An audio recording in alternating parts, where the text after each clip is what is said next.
Hello student, मेरा नाम मनप्रीत सिंह है और आज हम जो नवंबर 2020 में आपका जो CSIR नेट JRF का एग्जाम हुआ था उसमें जो फ्रेडहोम का इंटीग्रल इक्वेशन का क्वेश्चन आया था उसका हम क्या करेंगे, सोल्यूशन फाइंड आउट करेंगे। तो सबसे पहले जो क्वेश्चन था वो क्या था हमारे पास, for the Fredholm integral equation आपको इक्वेशन गिवन हुई थी और वहां से आपके चार ऑप्शंस गिवन थे, वहां पे चेक करना था कि कौन से ऑप्शन सही है। तो ये आपका MSQ टाइप का क्वेश्चन है और 4.75 का मार्क्स का क्वेश्चन है और सी पार्ट का क्वेश्चन है, तो इसलिए इसके एक से ज्यादा ऑप्शन जो है वो सही हो सकते हैं। सो चेक करते हैं। सो सबसे पहले जो इक्वेशन गिवन थी वो लिख लेते हैं।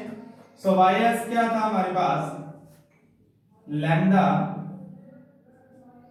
0 to 1 es et yt dt। तो ये हमारे पास जो इक्वेशन गिवन थी, अब इसका सॉल्यूशन फाइंड आउट कर लेते हैं। सॉल्यूशन कैसे फाइंड आउट करते हैं, ys is equal to lambda e power s constant है वो बाहर आ जाएगा, रह क्या जाएगा 0 to 1 e की पावर t yt dt।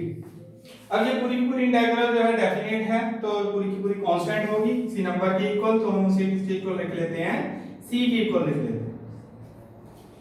अब c किसके इक्वल है, c है 0 to 1 e raised to power t yt dt। So ys है, yt किसके इक्वल आ जाएगा, जहां जहां s है वहां t पुट कर देंगे। सो yt आ जाएगा लैम्डा es की जगह पे t आ जाएगा इनटू c dt। तो ये हमारे पास इक्वेशन निकल के आएगी। सो c किसके इक्वल होगा, c is equal to 0 to 1 e raise to power lambda बाहर आ जाएगा, कांस्टेंट है, c भी बाहर आ जाएगा और रह क्या जाएगा e की पावर 2t dt। तो ये हमारे पास सिर्फ रह जाएगी इंटीग्रल। सो इस इंटीग्रल को सॉल्व कर लेते हैं। लैम्डा c ये आ जाएगी e raise to power 2t upon 2 0 to 1। इस पूरी की इंटीग्रल इक्वेशन को सॉल्व कर लेते हैं तो ये बन जाएगा e raise to power 2 minus 1 upon 2। So इसको हम लेफ्ट से राइट लेके आते हैं। So c minus lambda c e raise to power 2 minus 1 upon 2, ठीक है। और this is equal to 0, c constant है, c बाहर कॉमन है, 1 minus lambda e raise to power square minus 1 upon 2 is equal to 0। So या तो c 0 होगा और यहाँ ये 0 होगा। 1 minus lambda by 2 e square minus 1 equal to 0। So यहां से लैम्डा की वैल्यू क्या आ जाएगी, 2 अपॉन e स्क्वायर माइनस 1। तो दो कंडीशन है, जहां तो c 0 होगा, जहां क्या होगा लैम्डा की वैल्यू 0 होगी। अब हमने सॉल्यूशन जो है वो फाइंड आउट करना है, कौन कौन से ऑप्शन गिवन है। तो अगर आपका c 0 होगा तो सॉल्यूशन क्या बन जाएगा, ys इक्वल टू 0। तो ये आपका क्या बन जाएगा, ट्रिवियल सॉल्यूशन बन जाएगा। अगर आपका क्या होगा, c क्या होगा, 0 के इक्वल होगा। और अगर c आपका नॉन जीरो होगा तो फिर सॉल्यूशन क्या बनेगा, ys is equal to c lambda की value 2 upon e square minus 1 into c into e raise to power s।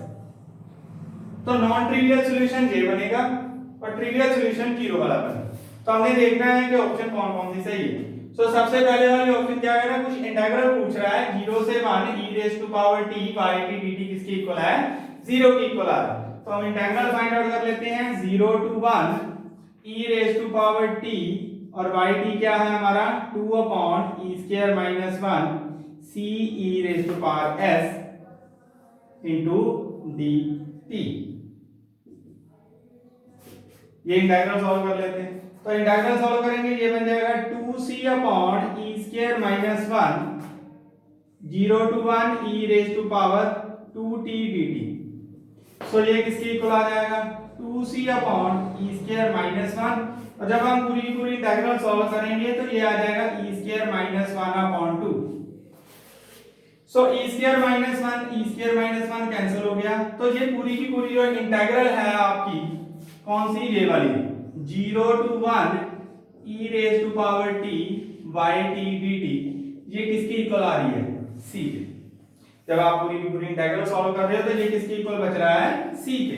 तो पहला सॉल्यूशन जो है आपका, जो ऑप्शन है वो क्या कह रहा है, it has non trivial solution if this satisfies 0 to 1 by dt किसके इक्वल आएगा, 0 के इक्वल आएगा। तो ये कहता है कि अगर ये 0 के इक्वल आ गया तो इसके क्या होंगे, नॉन ट्रिवियल सॉल्यूशन होंगे। अगर मैं इस इंटीग्रल को किसके इक्वल कर दूं, 0 के, तो ये c किसके इक्वल आ जाएगा, 0। तो अगर c 0 है तो इंटीग्रल आपकी जो सॉल्यूशन आएगा वो क्या आएगा, ट्रिवियल सॉल्यूशन आएगा। ये क्या कह रहा है, नॉन ट्रिवियल सॉल्यूशन। तो जो ऑप्शन फर्स्ट होगा वो क्या होगा, इनकरेक्ट ऑप्शन होगा, क्योंकि जो इंटीग्रल जब हमने 0 की इक्वल करी है तो नॉन ट्रिवियल नहीं बन रहे, ट्रिवियल सॉल्यूशन बन रहे हैं। नेक्स्ट क्या कह रहा है, only the trivial solution satisfy this. कहता है अगर ये सेटिस्फाई करेगा तो ट्रिवियल सॉल्यूशन आ रहा है। हाँ, अब हम क्या किया, इसको सॉल्व किया, इसका सॉल्यूशन क्या आया, c आया, और c को किसके इक्वल रखेंगे, 0 के। अगर c 0 आया तो हमारा सॉल्यूशन क्या आएगा, ट्रिवियल सॉल्यूशन होगा। तो इसका मतलब क्या है, ऑप्शन सेकंड जो है वो क्या है, करेक्ट है। नेक्स्ट जो थर्ड है, थर्ड क्या कह रहा है, it has non trivial solution for all lambda non zero. कहता है लैम्डा नॉन जीरो के लिए क्या आ रहे हैं, हमारे जो आ रहे हैं ट्रिवियल सॉल्यूशन आ रहे हैं। अब देखो सॉल्यूशन जो डिपेंड कर रहा है आपका नॉन ट्रिवियल और ट्रिवियल, वो कहां पे डिपेंड कर रहा है, c पे डिपेंड कर रहा है, लैम्डा पे तो डिपेंड ही नहीं कर रहा।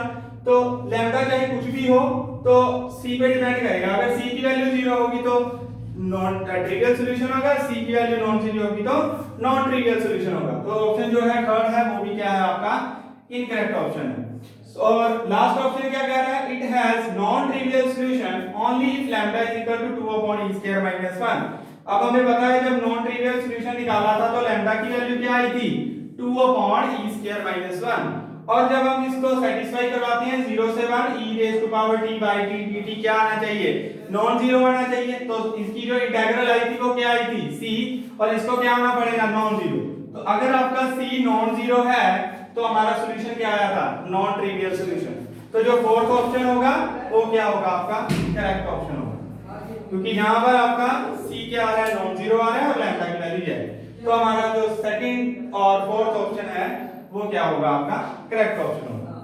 सो ये हमारा सॉल्यूशन था जो फ्रेडहोम इंटीग्रल इक्वेशन का आया था 4.75 मार्क्स में। So thank you student. अगर आपको अच्छा लगे तो अपने फ्रेंड के साथ शेयर कीजिए, लाइक कमेंट और सब्सक्राइब जरूर करें। और अगर आपको अच्छा लगे तो अगर कोई भी प्रॉब्लम हो और कमेंट में आप कमेंट कर सकते हैं। Thank you.